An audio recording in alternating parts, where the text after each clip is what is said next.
Elle compte 25 ans de carrière parsemée d'embûches, d'obstacles, de défis toujours remportés. Joyce Fotso, rétroviseur sur un parcours de battante, de gagnante dans le gros plan.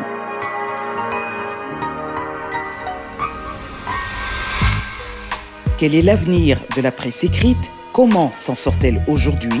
Réponse dans le Zoom. Née en Côte d'Ivoire, grandie au Cameroun, l'émission radio Autoroute 494, caméra en immersion dans le making-of.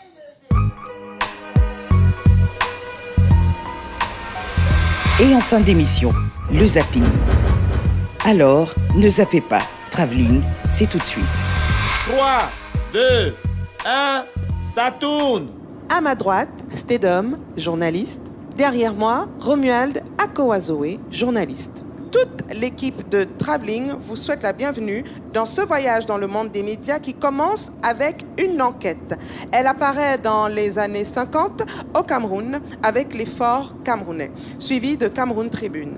Depuis, elle a fait du chemin entre la libéralisation du secteur en 1990 et l'avènement de l'audiovisuel puis du web. Elle a été boostée puis étouffée, mais elle a tenu. Comment la presse écrite arrive-t-elle à tenir et à résister au Cameroun? Quels sont les challenges de la presse écrite? Quel est son avenir? Réponse dans cette enquête de Christian Boitier, Georges Mély, Brice Fotso, Franck Bocali, Romuald Akowazoé et Inès Mbarga. La presse écrite connaît une crise grave. Aujourd'hui, ce n'est plus trop le contenu qui intéresse. Si les gens ne lisent plus. Du fait des contenus. C'est comme si les quotidiens faisaient un travail en commun. Les comptes rendus. Une dizaine de quotidiens. Un lundi matin, 7 ont la même une. Il faut améliorer le niveau de performance. Il faut éviter les sentiers battus. Il faut être honnête. Quoi qu'on dise. Les journaux ne se lisent plus comme avant. Plus grave. Je dis les ministères, l'État ne paye pas nos factures. Comment est-ce qu'on s'en sort? Bonne question. C'est simple. Mettre les ressources en synergie.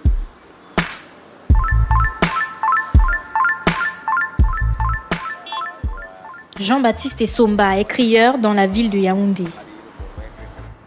Son travail, accoster des automobilistes et vendre des journaux. Il n'a pas d'argumentaire. Sa seule arme, c'est la une du journal.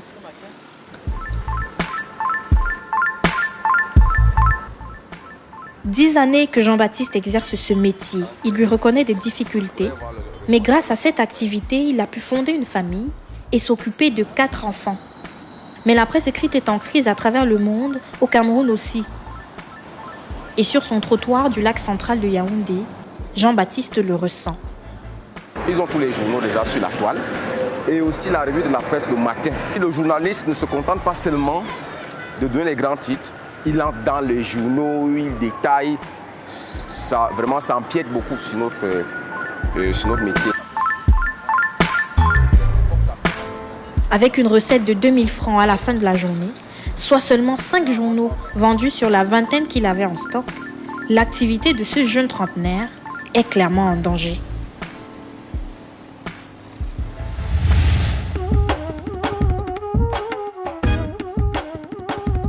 Malgré la multitude de titres, les Camerounais avouent ne pas acheter de journaux. Je touche combien pour acheter un journal tous les jours à 400 francs? C'est pas possible. Situé au cœur du quartier administratif, ce kiosque draine pourtant beaucoup de monde. Ils liront les unes, mais personne n'achètera. Les gens sont plus devenus des titrologues que des lecteurs de la presse. Vous voyez les gens agglutinés tout autour du kiosque, vous comprenez que c'est pas évident.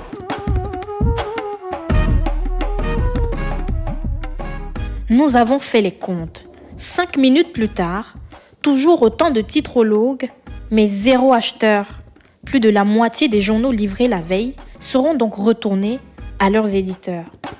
Nous sommes en train de traiter les invendus et regardez comment le kiosque est plein. Il existe 600 titres au Cameroun selon les chiffres du ministère de la Communication. 600 quotidiens ou hebdomadaires, spécialisés ou généralistes, réguliers ou périodiques. Le marché de la presse semble déjà saturé. Et pourtant, il y a encore des professionnels qui s'accrochent. Justin Blaise Akono en fait partie. En 2015, après des années en tant que reporter, il crée Camer Presse. Son objectif, en finir avec un traitement de l'information trop monotone. Quand ils vont au kiosque lundi matin ou mardi matin, c'est comme si les quotidiens faisaient un travail en commun. Les orientations éditoriales sont plurielles au Cameroun, mais sortent souvent des canons du métier. Les publications dans le traitement qu'ils font de l'information trahissent, selon les enseignants de journalisme, les missions qui sont les leurs.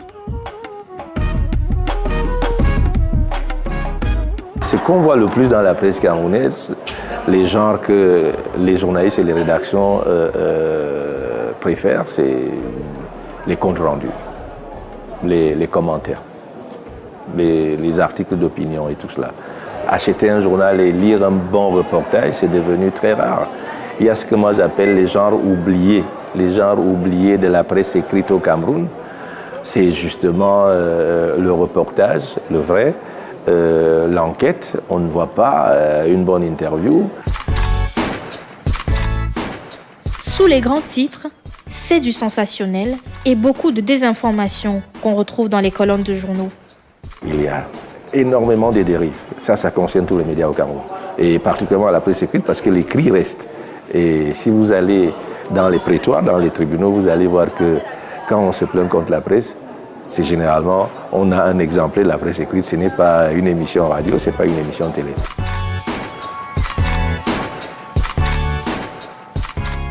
Et pourtant, la presse écrite n'est pas jeune au Cameroun. Remontons dans les années 50. L'Effort camerounais, journal appartenant aux missionnaires catholiques, est le premier tabloïd. Puis en 1974, le gouvernement crée Cameroun Tribune. Il déverrouille le secteur quelques années plus tard, avec l'arrivée de la démocratie. Début des années 90, c'était la libéralisation et même la venue de la démocratie et l'opinion plurielle. Et tout. Les gens avaient soif d'entendre de divers sons de cloche en dehors de la presse à capitaux publics.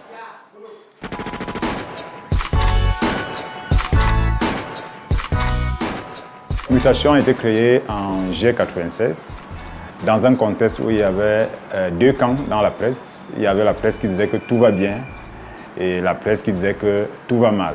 Dans la presse qui disait que tout va bien, il y a Cameroun Tribune en tête, suivi des journaux tels que Le Patriote et d'autres. Du côté de la presse qui disait que tout va mal, on retrouvait Le Messager, la nouvelle expression Challenge Hebdo, à l'époque on appelait la Sainte Trinité. Tout premier, le plus ancien quotidien, né en 1979, qu'on appelle Le Messager, tirait à 100 000 exemplaires, vendait tout.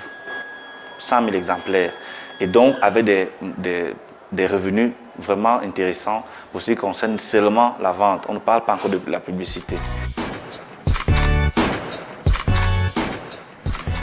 Depuis ces années, la presse écrite camerounaise a bien évolué, mais s'est confrontée à un gros problème, le web. Pour l'instant, Internet n'est pas un allié de la presse écrite. Au contraire, c'est son ennemi. 35% de la population a accès à Internet au Cameroun. Une niche non négligeable pour les éditeurs de journaux qui ont de plus en plus de mal à écouler la version papier. Les quotidiens se sont mis au digital et proposent désormais une version numérique à un coût moins élevé.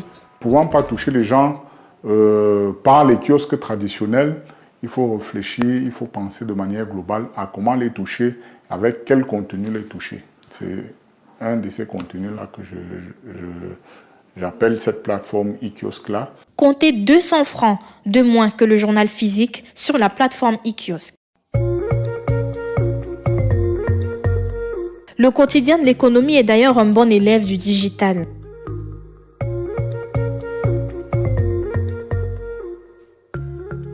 En plus de ses comptes Facebook et Twitter, un accent est mis sur le contenu du site web. on a une stratégie qui consiste à produire des contenus qui sont spécialement dédiés à notre site internet. Et nous repositionnons également des articles qui sont dans le journal sur notre site. Le journal possède également sa propre application qui, au-delà de la garantie de mobilité, est une réelle source de revenus. L'avantage avec notre application et notre site, c'est que ça nous permet de connaître le profil de ceux qui nous lisent. Le deuxième avantage, c'est quoi? C'est que vous remarquez également qu'avec le numérique vient également avec ses perversions. Par exemple, le partage, j'appelle ça le partage sauvage des PDF. Alors, il y a des gens qui ont des abonnements numériques dans certains journaux, qui reçoivent des PDF et qui, dans des forats, le partagent à tout va. Évidemment, c'est des recettes perdues pour les rédactions. Or, avec notre application, vous avez la possibilité de lire quand vous avez un abonnement, mais vous ne pouvez pas partager ce PDF. Un journal, c'est de l'information, mais c'est aussi une entreprise. La SAS Media Corporation derrière Mutation, TLRP derrière le quotidien de l'économie, la Sopecam derrière Cameroun Tribune. Des sociétés éditrices qui, au-delà du format et du contenu journalistique, doivent gérer ressources humaines, services commerciaux, employés, salaires, distribution. Un casse-tête pour lequel ne sont parfois pas préparés les nombreux journalistes improvisés, chefs d'entreprise. Autant on a des gens qui ne sont pas préparés pour faire le travail de collecte et de traitement de l'information, autant, il faut le dire, il y en a qui ne sont pas nécessairement bien préparés pour être des entrepreneurs de presse. Vous allez rencontrer des gens qui ont des arriérés de salaire, parfois qu'on n'arrive même plus à nommer, parfois c'est 2 ans, parfois c'est 3 ans. Bref, c'est plusieurs mois de salaire qui ne sont pas payés. Et donc c'est un peu ça, il n'y a pas de contrat de travail, il n'y a pas de sécurité sociale.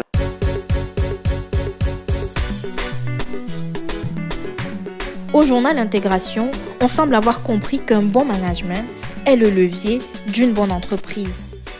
Nous arrêtons un budget de fonctionnement. Nous connaissons les charges fixes, nous connaissons les charges variables, nous connaissons nos postes de recettes et nous savons comment gérer. Mais nous faisons très attention au recrutement. Pour revenir au salaire, je dis souvent à mon équipe, je préfère avoir une rédaction avec 5 journalistes qui mouillent le maillot et qui travaillent comme si on était 15 ou 20. Je sais que je peux payer et eux, en retour, ils font l'effort de travail pour 3 ou 4. Le son de cloche est le même dans toutes les rédactions. L'équilibre entre les recettes et les dépenses pose problème. C'est que le modèle économique de la presse écrite camerounaise a du mal à se réinventer. Les postes de recettes habituels sont désormais lourds à assumer pour les managers. Ils doivent gérer les loyers, les impôts, les factures d'électricité, les factures d'eau, la couverture sociale. Mais en plus de ces charges fixes, il y a les impressions, les transports, les salaires. Face à ces postes de dépenses, seule source de revenus, la publicité, les ventes, les abonnements. Même quand on a la volonté de payer régulièrement le personnel, on est confronté à un autre type de pression. Il faut bien qu'on imprime, il faut bien qu'on paie le loyer, il faut bien qu'on subvienne à toutes les charges de l'entreprise. Prenons le cas des annonceurs qui représentent parfois jusqu'à 75% des recettes d'un journal. Avec la baisse des ventes, la presse écrite ne peut compter que sur l'argent de la publicité.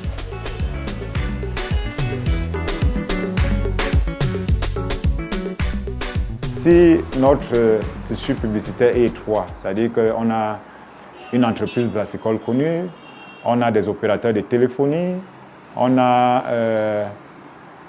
une entreprise qui fait dans les jeux de hasard.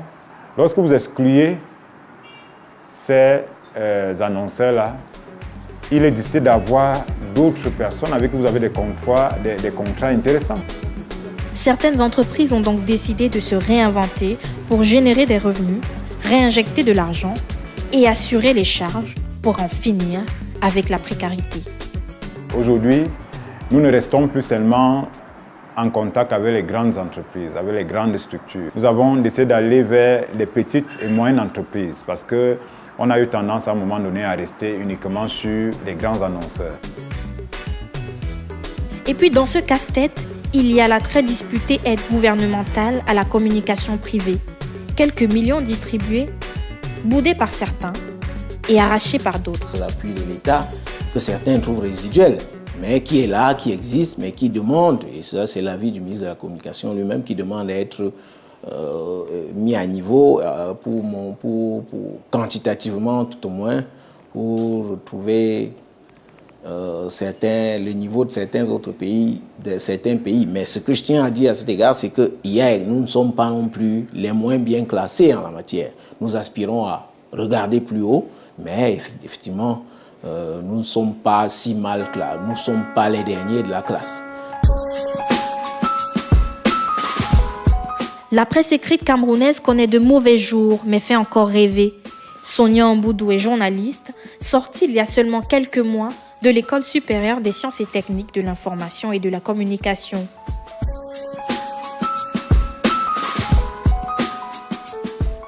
Je vais vous avouer que quand j'entrais à l'ESTIC, je ne voyais vraiment pas la presse écrite. Moi, je voyais toujours radio, télé. À 20 ans, c'est au journal La Voix du Paysan qu'elle débute sa carrière professionnelle. Un choix qu'elle assume. La presse écrite est en difficulté, mais elle continue d'y croire avec beaucoup de passion. Je pense que, par exemple, la presse écrite, pour s'en sortir davantage et continuer dans ce qu'elle a déjà commencé à faire, elle pourrait se réinventer. On pourrait faire des textes un peu plus courts, avoir des images un peu plus grandes pour capter l'attention. À plus de 60 ans, la presse écrite camerounaise a survécu à l'enthousiasme de l'audiovisuel. Elle courtise désormais le web, son rival d'il y a quelques années encore. Parce que lorsque le public a fini de regarder la télé, de s'informer à partir de la radio et sur Internet, il a besoin de plus d'informations, d'entrer en détail pour pouvoir connaître quelles ont été les causes, les conséquences et tout d'un fait, par exemple. Là, il est obligé d'avoir recours à la presse écrite et c'est à ce niveau que la presse écrite demeure éternelle pour moi parce qu'on a toujours un public qui désire aller en profondeur de la chose. Donc je ne pense pas que l'émergence d'Internet et tout mettront un terme à la presse écrite. À chaque fois qu'un des médias est arrivé, on a annoncé la mort de l'autre, mais c'est jamais arrivé. Aux professionnels de trouver des astuces afin d'éviter la mort, longtemps pronostiquée, du journal papier. Je ne mourrai pas, oh, je vivrai. Je ne mourrai pas, oh, je vivrai.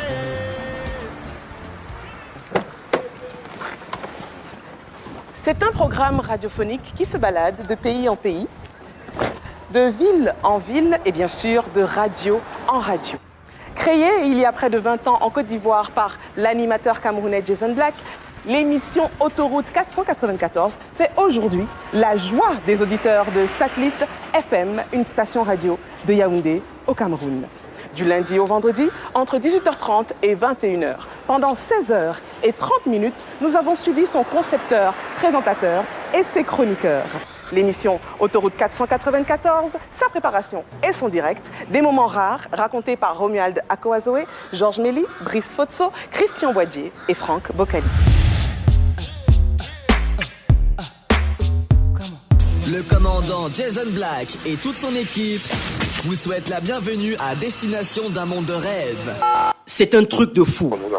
Non, je vous demande à vous, vous qui êtes son mari, comment une jeune fille qui n'a pas mon argent, c'est pas possible. Allô? Des blagues à vous couper le souffle. Hey chérie, je te dis que ces gens ça va sérieux, ils vont tirer sur le véhicule, tu te rends compte chérie. 18 ans déjà que l'animateur Jason Black et ses amis promènent les auditeurs africains et du monde dans leur autoroute 494. On est en train de vouloir ouvrir le feu sur la roue avant de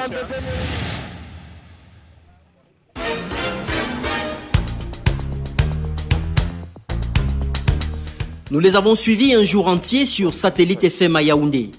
Comment est né ce concept radiophonique? Qu'est-ce qui fait son originalité? Comment est-il fabriqué au quotidien? Allons à la découverte d'une émission festive, unique, adaptée à toutes les radios.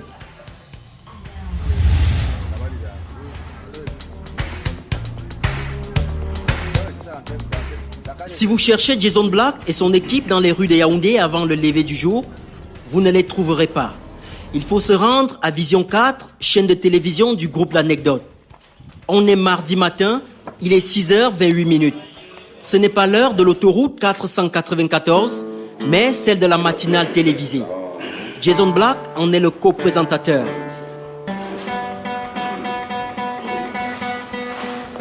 Je t'ai bien dit que nous, il fallait qu'on démarre le d'image. Maintenant, tu fais moi, je suis assis, elle est debout. Comment tu veux qu'on gère ça? Moi, je peux me mettre debout devant les comptoirs. Vous avez déjà dit ça maintes fois. Tu ne comprends pas, mon frère. Pourquoi tu veux m'imposer ça, non? Après avoir accordé sa guitare et s'être accordé avec l'équipe de l'émission, le programme est lancé à 6h36. C'est donc parti pour 2 heures d'émission. La matinale sur Vision 4 jusqu'à presque 9h30, 8h20. On partira vers 8h20, voilà.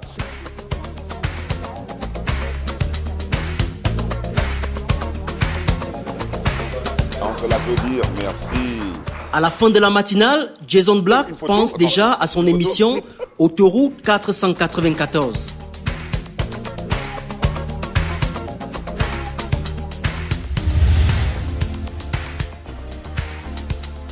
Vraiment, ça fait plaisir. Je suis en train de sortir l'équipe de Vox Africa qui est là pour... Ah oui, elle est pleine. C'était chaud ce matin. Hein. Presque 8h, 8h30 là. Et moi, je sais pas ce que Sylvain va faire parce qu'elle va monter certainement en rédaction. Moi, je vais au resto. C'est pas vraiment pour une partie de plaisir, c'est juste pour prendre un petit café. Et après ça, je vais passer un coup de fil à mes collaborateurs de la radio. Merci, à ce soir.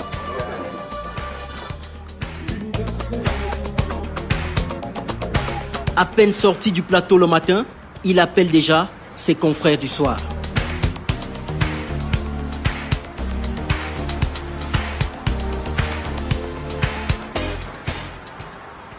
Ah, bonjour Luciane, voilà. Oui. Bien. Merci beaucoup, j'espère toi pareil. Alors, c'est pour ce soir. Qu'est-ce qu'on fait ce soir? Est-ce qu'on va taquiner la rubrique qui parle de la fille qui a été enceinte là? Donc, il sera là Thierry, je l'appelle juste après toi.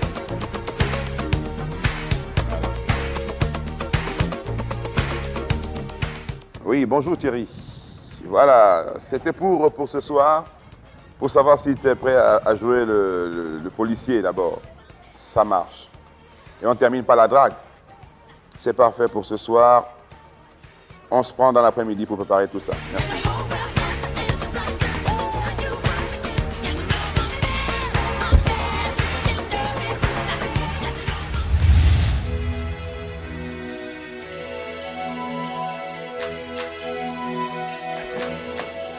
Il est 18h10. Nous sommes de retour dans le groupe L'Anecdote à Yaoundé. Cette fois-ci, l'équipe d'autoroute 494 est au complet après une demi-journée de préparation intense et de repos. J'ai pu me reposer suffisamment. J'ai fait un peu de guitare aussi parce que c'est une activité quotidienne. Donc là, je suis revenu pour la radio et je suis très heureux parce qu'il y a mes collaborateurs qui sont déjà là.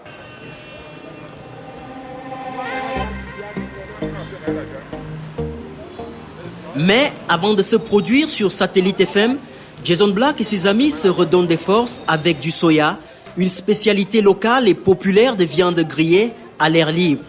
Une convivialité qui correspond à la nature de cette émission, qui s'est adaptée au fil du temps et des sociétés. Ce concert est né je crois, en 2000. Hein, ça va être faire maintenant, on est en 2018 ans. À Abidjan, en Côte d'Ivoire, j'ai commencé avec ça là-bas. Des canulars, donc j'appelle des gens, ils ne savent pas, ils sont pas à leur insu quoi, et puis je commence à les emmerder un peu. Donc ça a bien marché à Abidjan, sur Radio ATM, sur Nostalgie et sur City FM. Et plus tard, je suis revenu au Cameroun. Et j'ai commencé cette émission-là en 2002, je crois, hein, si ma mémoire est bonne, à RTM, oui, à Douala. Et ça, c'était toujours le même concept, des gens montaient à bord, de temps en temps on appelait quelqu'un. Et plus tard, je suis parti à Sud FM avec cette émission-là. Elle a beaucoup tourné, hein, elle a beaucoup tourné. Pour moi, c'est de la radio-réalité, quoi, en fait. Il faut que celui qui écoute sente qu'on lui envoie quelque chose, quoi. Là, il reçoit. Yeah, comment papi? Thank you, sir. Bon, inside ici. Bonsoir.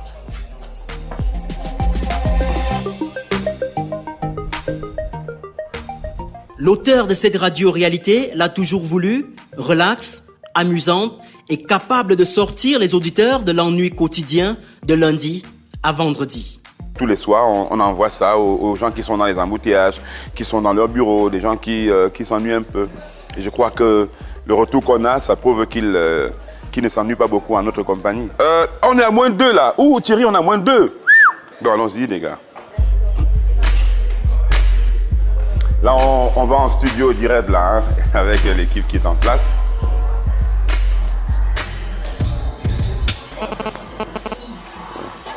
Je m'occupe de tous les effets spéciaux personnellement pour ne pas déranger parce que je peux avoir besoin d'un élément spécial et il faut que je l'ai sous la main.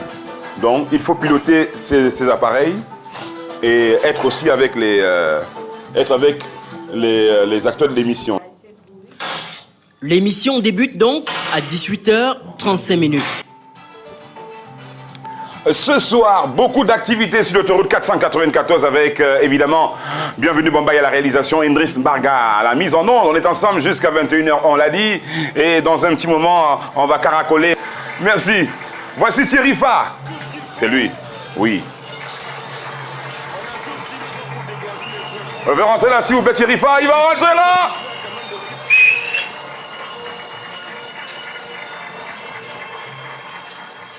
Programmation musicale instructive et positive. Voici Claude Nougaro, il chante Armstrong, je ne suis pas noir de peau. Canular et blagues sous forme de comédie sociale. Pas moyen de s'endormir. Dites-lui de nous passer les 5 millions à la S-Party, s'il vous plaît. Oui, je vous la passe. Faut que tu peux sur l'argent, essaie de voir. Non, mais je leur ai déjà donné $500, chérie. Non, moi, je leur donne plus au souvenir. Non, regarde. Ils sont sérieux d'abord. Tu es sûr qu'ils sont sérieux, c'est tout. Non, tu es sûr qu'ils sont sérieux. Non, chérie. Passez-moi le téléphone. Madame, passez-moi le téléphone. Madame, poussez-vous. Mais qu'est-ce qui se passe-t-il? Vous voulez lui parler encore, vous parler d'amour, c'est ça? Mais c'est mon chéri, monsieur, je l'aime. Je vous la repasse pour une dernière fois. Je vous reprends. Allô? Non, chérie. La situation peut empirer. Non, je ne le donne pas. Non. Allô? Allô, Sergio, c'est encore le commandant là. Hein? Oui, commandant, vous dites? Nous, elle ne veut pas donner l'argent. On sera obligé d'ouvrir le feu sur les roues de la voiture. Hein?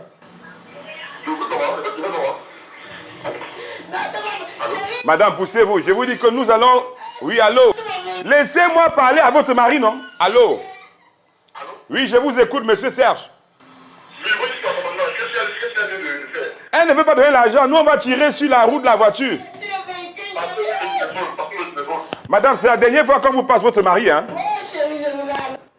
Bon, officier, remettez-moi le téléphone. Prenez le téléphone, vous me le passez. Madame, poussez-vous, s'il vous plaît. Allô? Madame, poussez. Allô? Allô?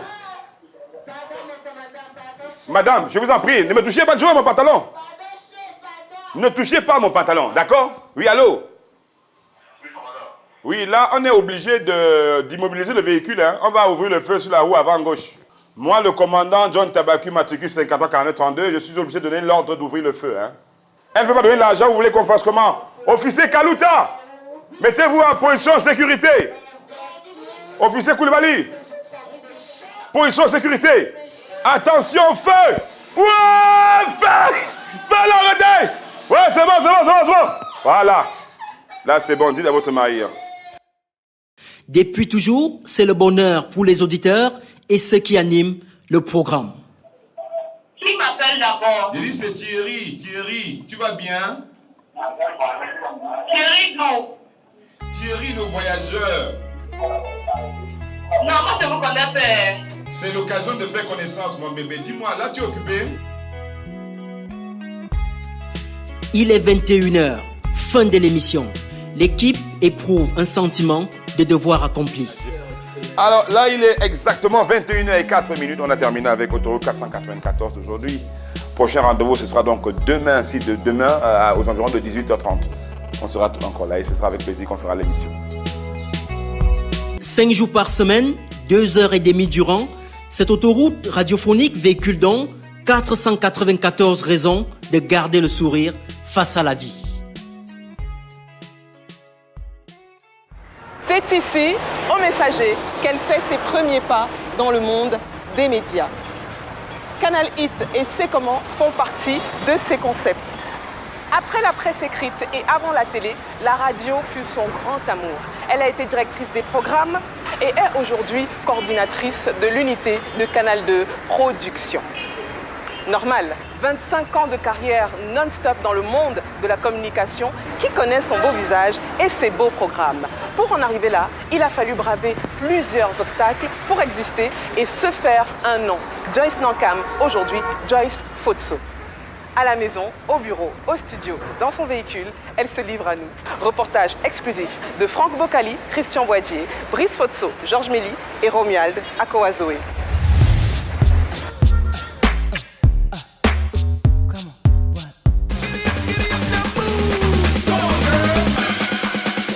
Bienvenue à tous sur Canal Hit et nous sommes contents, ravis de vous avoir de plus en plus nombreux devant le petit écran. Bonsoir à tous et bien sûr c'est une belle soirée qui démarre aujourd'hui. Un visage angélique, une voix télégénique, une expression simple dans la thématique. Si vous faites partie des téléspectateurs fidèles ou occasionnels de Canal 2 International, Joyce Fotso ne vous laisse certainement pas indifférent. Elle a la quarantaine, mais sa mine joviale lui en donne moins. Derrière ses allures de première de la classe, elle a dû se battre sans relâche pour s'imposer. Une enfance blanche en quête d'identité noire. J'ai beaucoup bossé pour ne plus avoir le même accent. Une adolescence bousculée par la crise économique et ses douleurs. Tu peux rentrer chez toi, il n'y a pas à manger. Tu manges du tapioca. Une vocation d'animatrice audiovisuelle en concurrence avec les études de droit et d'action commerciale. Quitter à quoi ? Tout le temps pour l'université de Douala, à des moments, des heures qui ne sont pas toujours les heures de cours, j'arrivais pas à gérer. Le besoin permanent de prouver sa légitimité professionnelle en tant qu'employé de son mari. Ils estimaient que je suis là parce que je suis la femme de... Un succès médiatique au prix de multiples frustrations et sacrifices. Je me souviens de comment elle a été chassée de RTM. Une envie de donner de l'espoir à des jeunes sans repère en les formant. Vraiment, de tout ce que je sais, je l'ai appris avec, par, grâce, Joyce. Entre son bureau, son trajet de route habituel et son domicile conjugal, Joyce Fotso nous raconte le quart de siècle d'exploits de Jocelyne Nankam.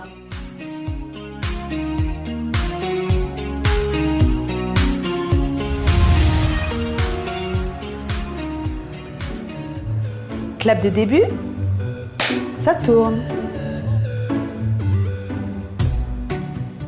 C'est une acharnée du travail bien fait, une obsédée de la ponctualité. C'est la même rigueur depuis près de 25 ans de métier. Ici à Canal 2 International, dans son esprit, son emploi de temps est clair. De lundi à vendredi, entre 11h en matinée et 20h en soirée, pas de repos. Son bureau est parsemé de multiples projets de documentaires, de reportages et de publi-reportages de Canal 2 Production, la nouvelle unité de production audiovisuelle dont elle est la coordonnatrice.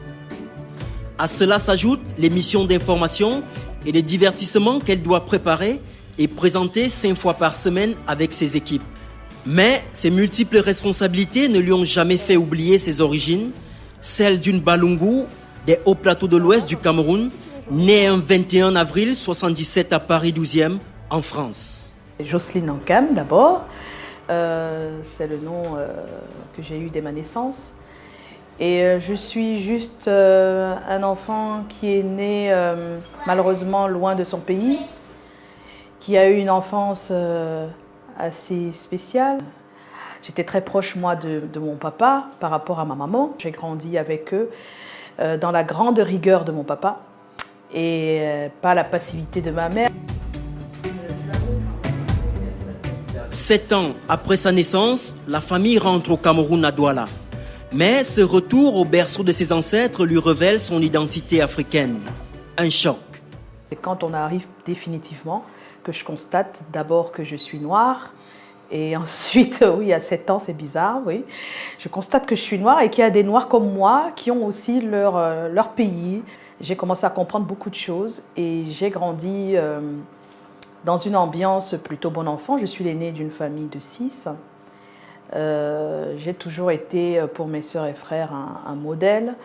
J'ai toujours été celle qui devrait montrer l'exemple. Je pense que mon père a tout fait pour que ce soit comme ça. Seulement, la petite Camerounaise qui vient d'Europe a un autre choc. Affronter les moqueries de ses camarades à cause de son accent occidental. J'avais un accent un peu différent des autres.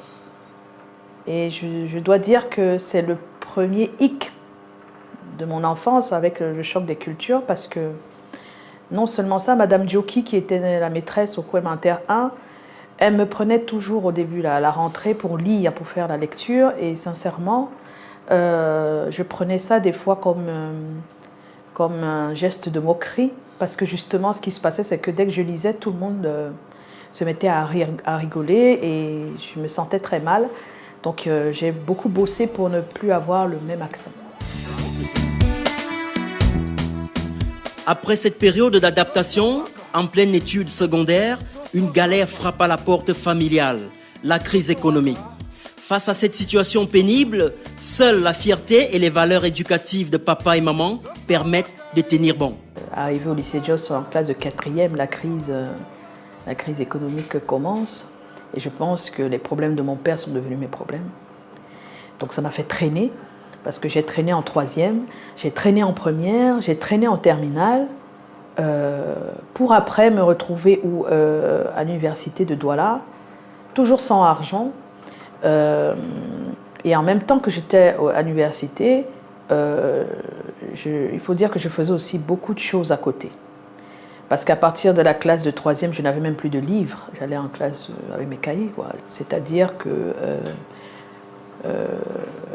tu es là, tu as l'habitude d'avoir des choses, et puis finalement, tu n'en as plus. Plus rien. Mais quand je dis plus rien, et les gens ne se rendent pas compte, c'est vraiment rien. Hein. C'est-à-dire que tu peux rentrer chez toi, il n'y a pas à manger. Tu manges du tapioca.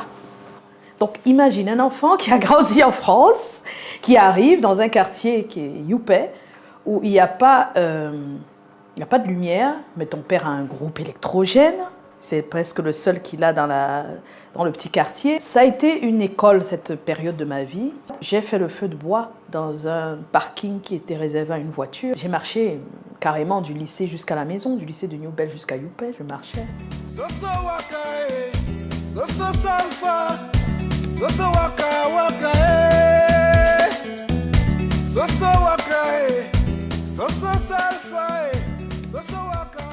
C'est durant ces moments difficiles qu'elle découvre sa passion pour le journalisme et l'animation.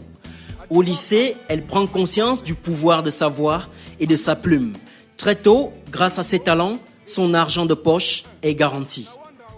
En seconde, ce qui se passe justement, c'est que j'entre dans le monde des médias. Blaise Nana, qui était avec nous au lycée de New Bell,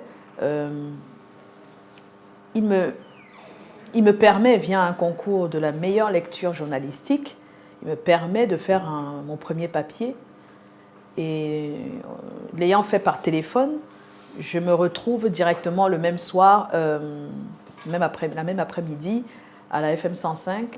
Et là, j'ai vu donc Jacques Locmont, que j'avais eu au bout du fil. En même temps, je suis dans les activités culturelles de l'établissement, et en même temps, je vais à la radio tous les mercredis. Et j'allais des fois à pied en plus. À un moment, on demande ma voix pour les spots et tout ça. Et c'est ça qui me permet d'aller à l'école. Ça m'a aidé de la classe de seconde jusqu'à ce que je suis devenue aujourd'hui. C'est-à-dire qu'avant que je ne sois indépendante, je me suis prise en charge moi-même. Je donnais aussi de l'argent à ma mère. Puis, à l'instar des jeunes de son âge, elle poursuit les études universitaires. Seulement, en faculté de droit à l'université de Douala, où elle est inscrite, elle est rattrapée par sa passion pour la communication. Même ses études en action commerciale n'y résistent pas. Ainsi, cette fois-ci, c'est décidé, cette passion deviendra sa profession. Étant au Messager des jeunes déjà, Melvin Akam, le rédacteur en chef du Messager à l'époque, me dit d'intégrer la grande maison Messager finalement. Et avec les cours que j'avais à l'université de Douala, quitter Aqua tout le temps pour l'université de Douala, à des moments, des heures qui ne sont pas toujours les heures de cours, j'arrivais pas à gérer. Moi, je dois dire la vérité. Donc après 2 ans, j'ai laissé tomber. Et je me suis dit, ok, l'argent que j'ai avec les spots publicitaires, parce que je commençais à en avoir vraiment beaucoup, on nous donnait 75 000 quand on faisait un seul spot à l'époque. Ça m'a permis à un moment d'économiser et de payer mes études en action commerciale. Voilà comment je trouve un palliatif.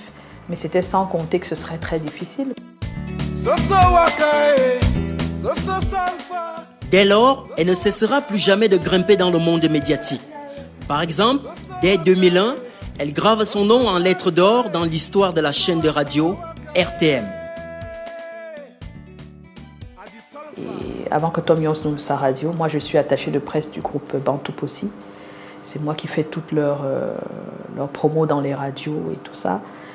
Et Tom, à un moment donné, en avait marre de l'argent qu'il envoyait pour la promo, parce qu'il estime que s'il ouvre une radio musicale, ça va lui permettre de baisser les coûts au niveau de la prod, parce qu'il va mettre tous ses produits, toutes les productions qu'il fera dans sa radio.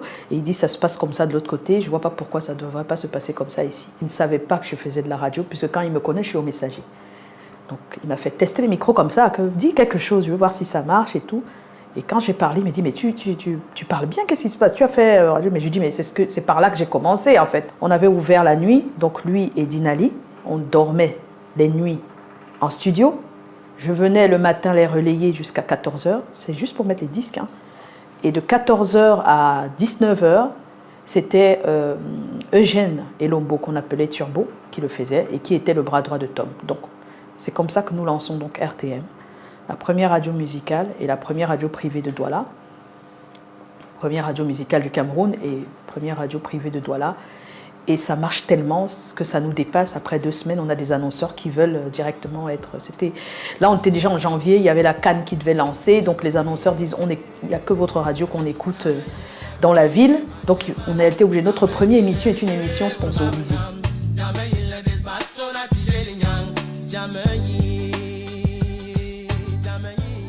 Et après quelques mois, Tom dit que vraiment, je veux que tu sois le chef de chaîne. Je lui dis, mais non, vraiment, non, il faut qu'on trouve quelqu'un. Donc tous les jours comme ça, de temps en temps. Mais quand il me présente aux gens, il dit, c'est mon chef de chaîne.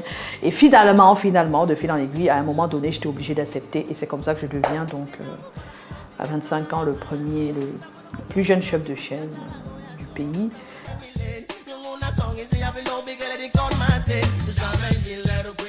Mais, après 7 ans et demi de service, Joyce Photo quitte RTM dans des conditions douloureuses.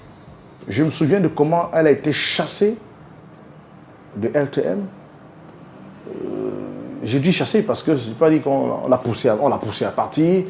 Mais moi, ce n'était pas comme ça qu'on devait remercier quelqu'un avec qui on a cheminé et qui ne demandait qu'à rester.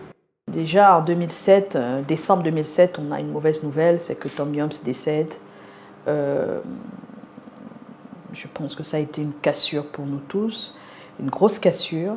Et puis en même temps, Dinali décide d'ouvrir sa télévision. Et c'est difficile parce que moi, je suis déjà, depuis 2006, c'est une étape qu'on a oubliée, depuis 2006, je suis déjà à la télé. Donc je fais une émission musicale qui s'appelle Canal Hit. Depuis 2006, elle a besoin de moi à la télé. Mais je suis déjà sur une télévision. Ce qui est bien, c'est qu'elle avait de bons rapports avec mes patrons en même temps, qui sont ma belle famille. Donc elle leur demande encore l'autorisation maintenant. Et malheureusement, ça s'est mal passé. Ils ont dit, mais non, tu es là à la radio, tu ne vas pas encore la prendre à la télé. Elle me demande de prendre mon papier chez le comptable après et tout ça. Là, elle n'est plus là, je vais chez le comptable et je vois qu'elle me licencie plutôt.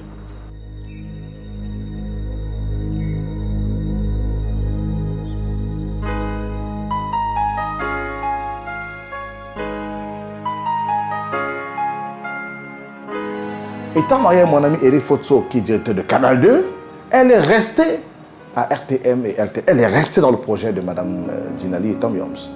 Tom et son père un peu dans ce couloir-là. J'ai beaucoup apprécié ça. Et elle faisait son métier avec beaucoup d'abnégation. C'est-à-dire, on ne pouvait pas imaginer qu'elle était l'épouse d'un concurrent à la chaîne. Elle est restée professionnelle. Joyce Photo poursuit donc sa passion au sein de la télévision Canal 2 International. Or, entre-temps, elle est déjà l'épouse du directeur général de la chaîne. Ainsi, à cause de ses liens amoureux, elle fait face à diverses critiques qui remettent en cause ses talents professionnels propres. Alors j'arrive à Canal 2 en 2009. Déjà, comment j'arrive? Parce que ça ne se passe pas comme ça. Ah non, je suis à la maison et ça a été très mal vu par ma belle famille. Parce que je ne suis pas venue, quand même, je ne suis pas venue. Mais c'était un peu comme tout le monde, pour eux c'était logique. Mais comment? Si elle n'est plus... s'il n'y a plus de boulot, elle doit venir vers nous. Mais non, j'ai préféré que ce soit l'inverse, qu'il me le propose. J'intègre la maison et qu'on me dise, d'accord, tu vas t'occuper de tout ce qui est divertissement et programmation musicale sur la chaîne. Donc en même temps que je fais mon émission Canal Hit, je m'occupe de toutes les émissions de divertissement, j'en crée, je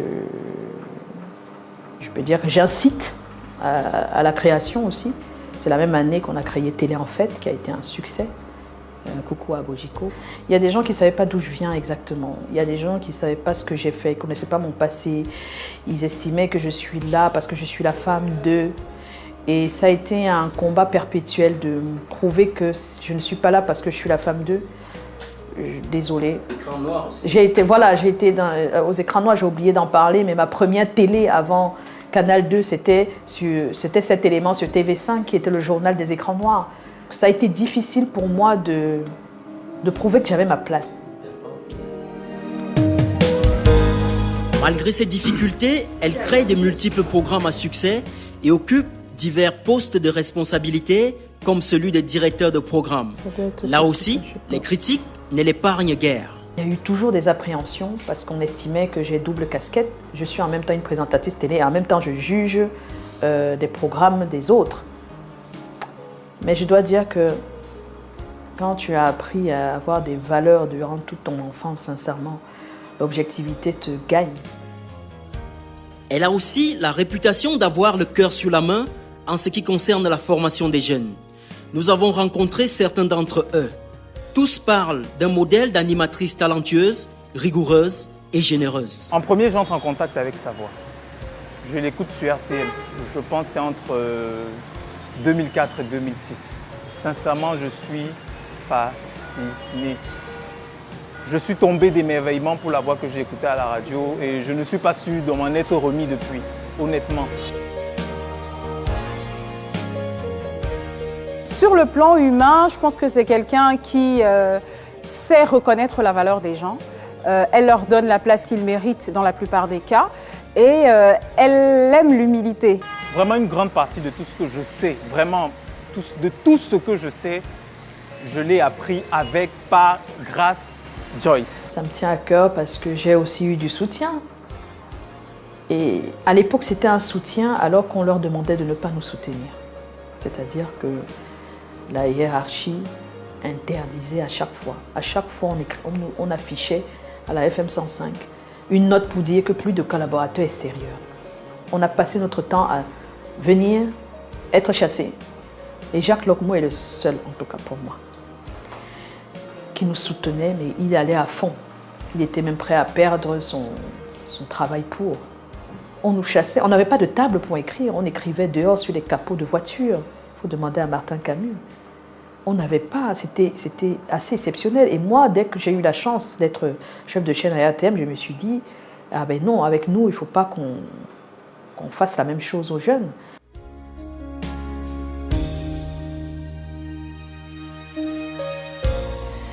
Ce que je dois dire de Joyce Photo, mais qui m'a le plus marqué, c'est qu'un soir, elle me dit « je voudrais faire comme toi ». Je lui dis « moi, suivre mes pas, c'est très difficile. Il faut passer la nuit dans les studios de musique ».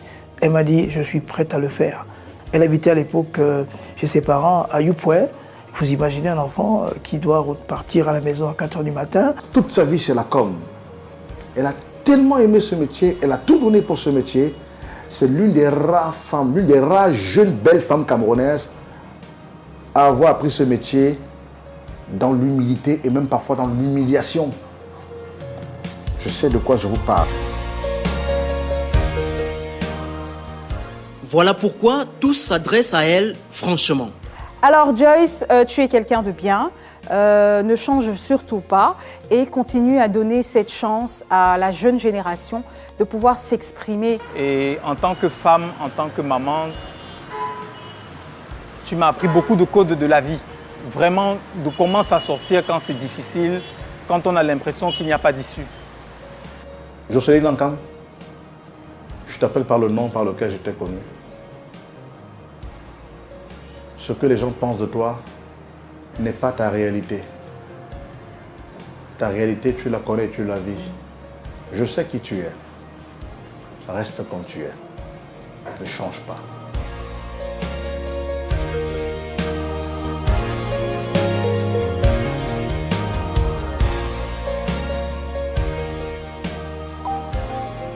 Ce jour-là, Joyce Photo accepte de quitter généreusement son bureau pour nous balader dans d'autres souvenirs, les mains sur le volant de son véhicule.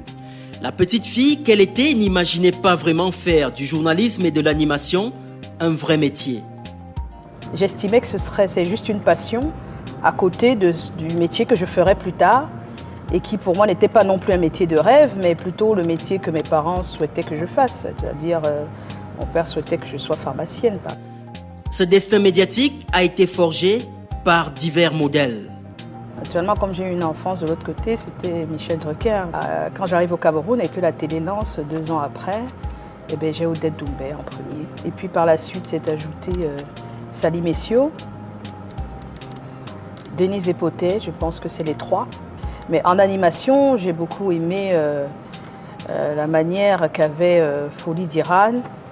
Puis par la suite aussi à la radio, il y a eu Léonard Châtelain. Au quotidien, elle s'informe auprès de divers supports médiatiques. On a un nouveau programme le matin sur Suite FM, donc je fais la veille. Voilà, ça commence. Je fais la veille en fait. Mais le matin, pendant que je roule justement, je suis sur Jambo Radio. En télévision, naturellement, je suis énormément sur Canal 2 parce qu'il faut regarder, voir ce qui ne va pas, ce qui ne marche pas. Et puis après, un peu sur la CRTV. Mais là, c'est plus pour les informations, hein, des fois, la CRTV. Mais je suis folle de TF1, moi. Parce que j'estime qu'ils ont trouvé le juste milieu entre l'information et le divertissement. Je ne lis plus les journaux. Peut-être parce qu'à force d'être dans la profession aussi, ça m'a... Il y a des choses qui m'ont malheureusement... je dirais pas choquée, mais bon, c'est comme ça qu'elle est, la profession, on n'y peut rien. C'est que tu sais pas du tout ce qui est vrai, ce qui est faux. Dans la nouvelle génération des journalistes et animateurs, à ses yeux, très peu sortent du lot. Il y a Boris Vanteke qui me marque. Il y a aussi actuellement Thierry Carole qui a fait une bonne progression. Ils ne sont pas très nombreux qui essayent de faire le métier comme il faut. Hein. Ils ne sont pas nombreux. Ils ne sont pas nombreux peut-être parce qu'aussi on ne leur a pas transmis ce qu'il fallait. Ça peut être aussi de notre faute, nous, la génération juste avant. Il y a des filles aussi qui font partie de ce métier mais qu'on ne voit pas trop, en avant. Naturellement, j'aime beaucoup le travail de Tina Songuet, de Patricia Kei. Mais j'estime que ce qui manque à cette jeunesse aussi, c'est de savoir ce qu'elle veut véritablement et où elle va et qu'est-ce qu'elle projette. C'est-à-dire, est-ce que les jeunes de ce métier arrivent à se projeter ?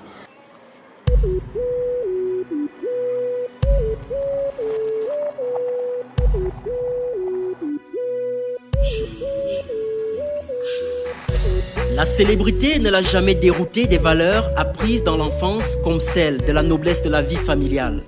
Ainsi, à la maison, Joyce Photo devient la manager aimante d'une famille nombreuse.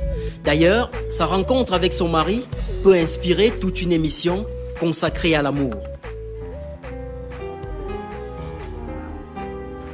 Bill Mucha, qui s'occupait d'un studio d'enregistrement là-bas, faisait des spots pour des marques. Et comme j'étais toujours, les gens m'approchaient toujours pour ma voix, il m'avait appelé pour un spot qu'il montait, un spot audio. Et je suis arrivée au studio.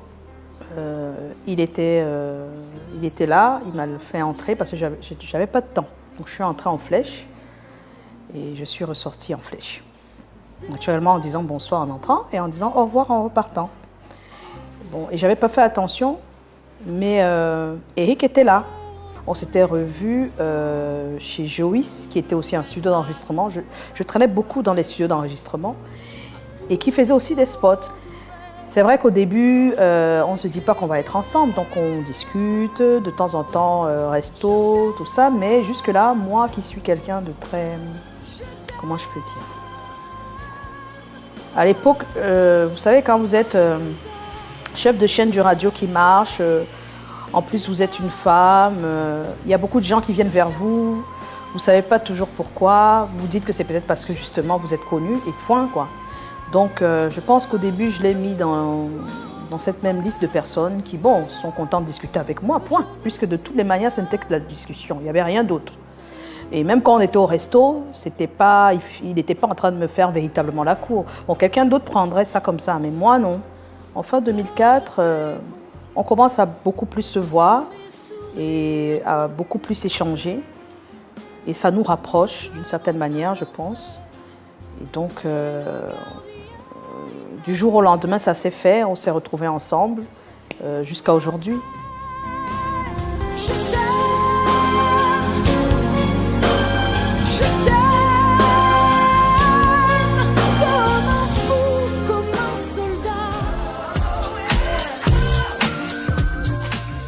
Mais quand elle revoit ses 40 années de vie, elle éprouve 2 regrets majeurs: n'avoir pas fait de longues études universitaires et n'avoir pas encore produit une émission de télévision idéale conformément à ses aspirations profondes. Malgré tout, son avenir reste ouvert. Créer sa propre entreprise de communication, écrire d'autres concepts d'émissions novatrices, publier des livres inspirants. Si ces projets sont si nombreux, c'est parce qu'elle a foi en la vie. Je trouve que chacun a sa chance, chacun a son étoile, mais en même temps il faut être patient et psychologiquement averti en se disant que mon étoile brillera un jour pour qu'elle brille finalement. Mais si on passe le temps à être pessimiste, à penser que tout va mal, tout est rien, on n'a plus rien, on ne sera rien, mais on va être rien du tout dans notre tête, quoi. Je pense qu'il faut penser qu'on peut être meilleur pour que le meilleur arrive.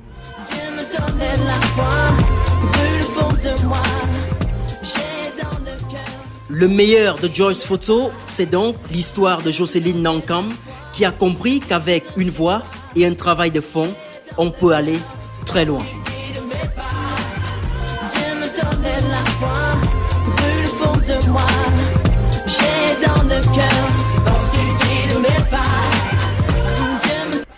Je suis Joyce Fotso, c'était Travelling, j'étais le gros plan. Merci et à la prochaine.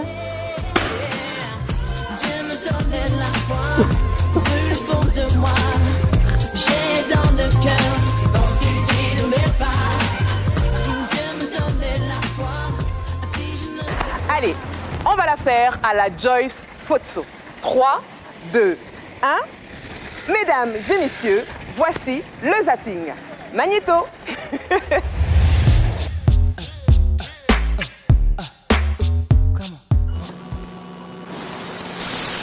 Elle est accusée par de nombreuses femmes pour leur avoir donné de fausses grossesses. C'est vrai que tu vas à l'église, c'est vrai que tu es soumis à ton pasteur, mais ton pasteur ne t'a pas doté. Vous êtes trop soumis au pasteur, mais insoumises à vos maris. C'est pourquoi vos maris n'aiment pas les pasteurs et sont jaloux des pasteurs. Arrêtez de nous créer des problèmes, soyez soumises dans vos maisons. Après l'étape de la consultation qui coûte 300 000 francs guinéens, ces femmes attendent des grossesses qui durent de 6 mois jusqu'à 3 ans. Quand tu vois le pasteur, fais ça à ton mari. D'abord, je ne t'ai pas épousé. Fais ça à ton mari. D'abord, je ne t'ai pas épousé. Nessambra, toute la vie de Fatoumata Diaby repose sur ses jambes. Pourquoi aujourd'hui il y a de moins en moins de mariages dans le monde? C'est parce que les hommes ont peur de se marier. Ils ont peur de se marier. Vous chassez les démons de célibat. Il n'y a pas de démons. C'est un problème d'insoumission. Ils ne sont pas sûrs qu'ils seront heureux. De son époux, Fatoumata apprécie la participation aux tâches ménagères, ce qui n'est pas sans un certain pansement au cœur. Bon, souvent j'ai honte parce que c'est moi qui devais faire tout ça. Je suis un célibataire. Ma fiancée me manque du respect tout le temps. Je ne t'épouse pas. Je ne t'épouse pas. Qu'est-ce que tu aimes qu'on te dise quand on te drague? Tu as tout entendu, donc tu es trop belle, tu es bien bâtie. Même la nature n'est pas d'accord avec.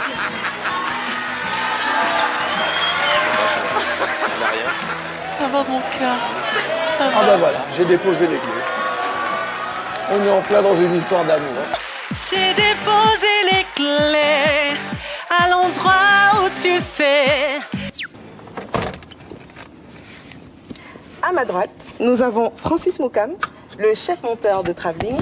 Derrière lui, nous avons Georges Méli, notre cadreur. Derrière moi, Brice Fotso, notre chef opérateur. Et au milieu, Christian Boadier, notre troisième caméraman. Toute la Travelling Team est heureuse de vous avoir compté parmi ses téléspectateurs pendant ce voyage dans le monde des médias qui tire vers sa fin.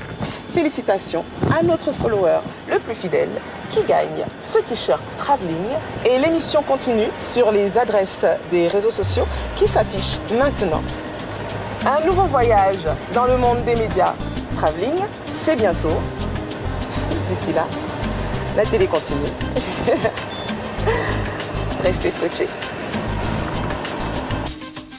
Et puis c'est bon? Attention! Autoroute 494, sa présentation et son... Non, sa préparation et son direct... Nous les noirs, Quel noir? Allô? Allô? Tu vas couper ça. C'est fini. Oh, l'émission est finie, ouais.